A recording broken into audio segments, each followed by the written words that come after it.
Shalom, friends. It's still Passover. Happy Passover, day 3. It's also day 3, it's also Tuesday of Holy Week. I'm still in Alabama, and today I'm talking to us about some real culmination, if you will, of the story that has been going on for years as Yeshua, back then, 2 millennia ago, is uh, everything's increasing in its, there's a crescendo if it were a symphony.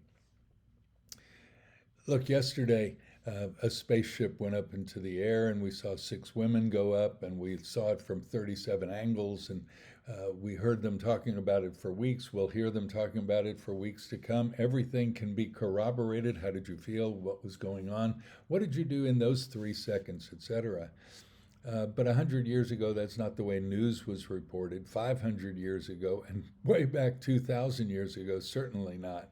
So there's consideration, there's a difference of opinions on what took place on day 3 of what we nickname Holy Week.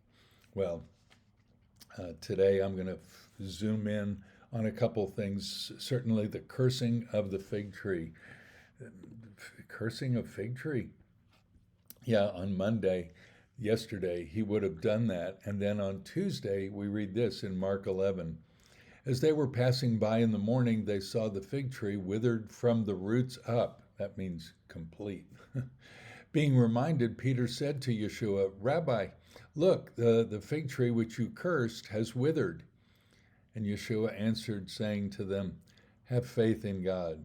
Truly I say to you, whoever says to this mountain, be taken up and cast into the sea, and does not doubt in his heart, but believes that what he says is going to happen, it will be granted him.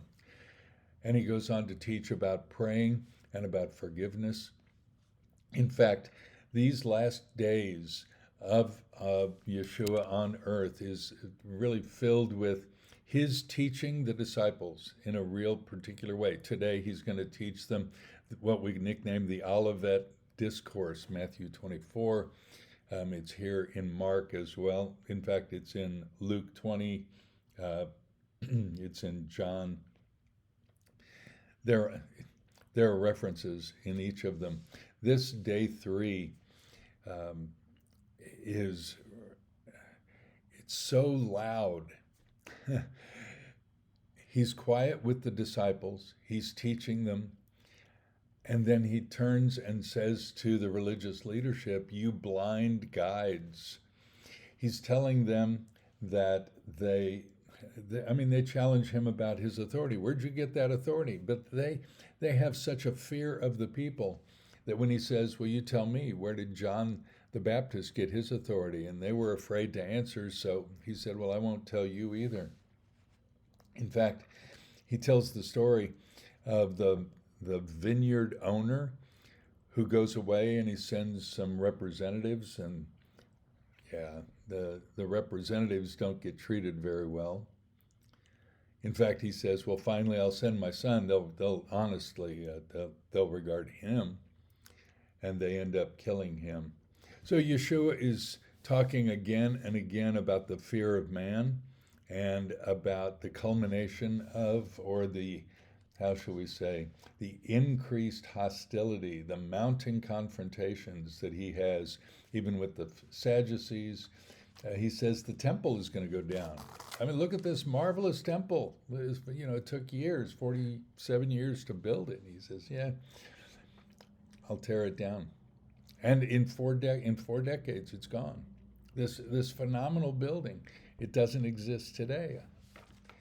There is a growing confrontation between Yeshua and the leadership,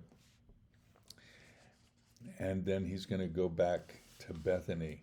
But the story of the vineyard, the story of the Olivet Discourse, what's it going to be like when this all happens? What's the end of the age like? And Yeshua basically is saying, I'm leaving, but I'm returning.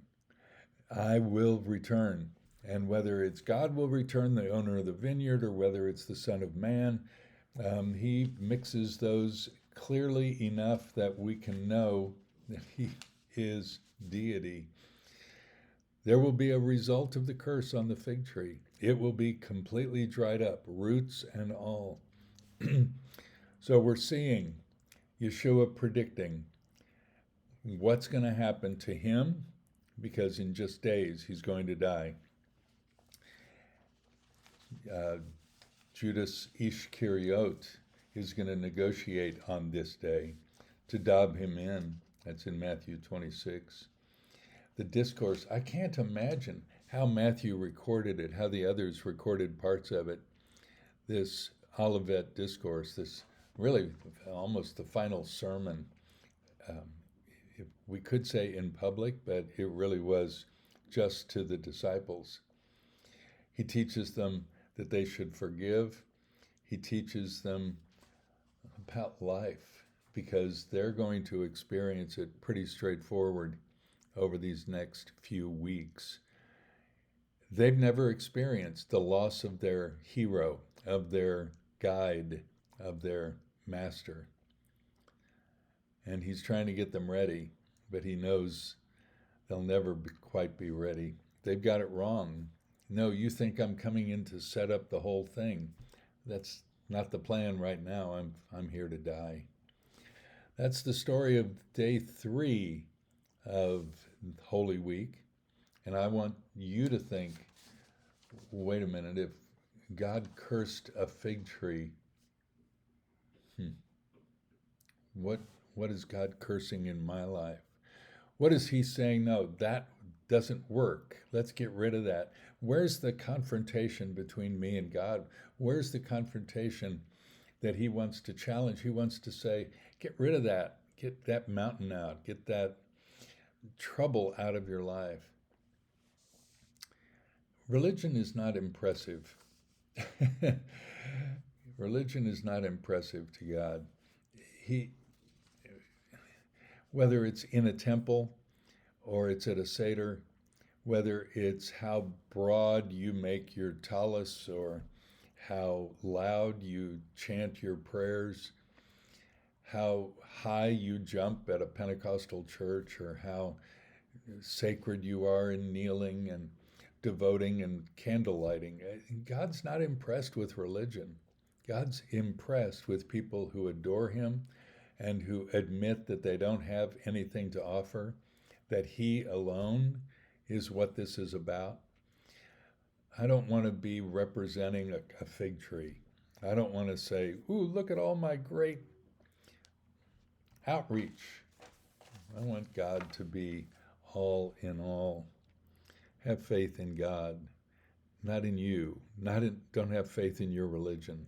Have faith in God. And follow Yeshua, and you'll find eternal life. Shalom. See you tomorrow.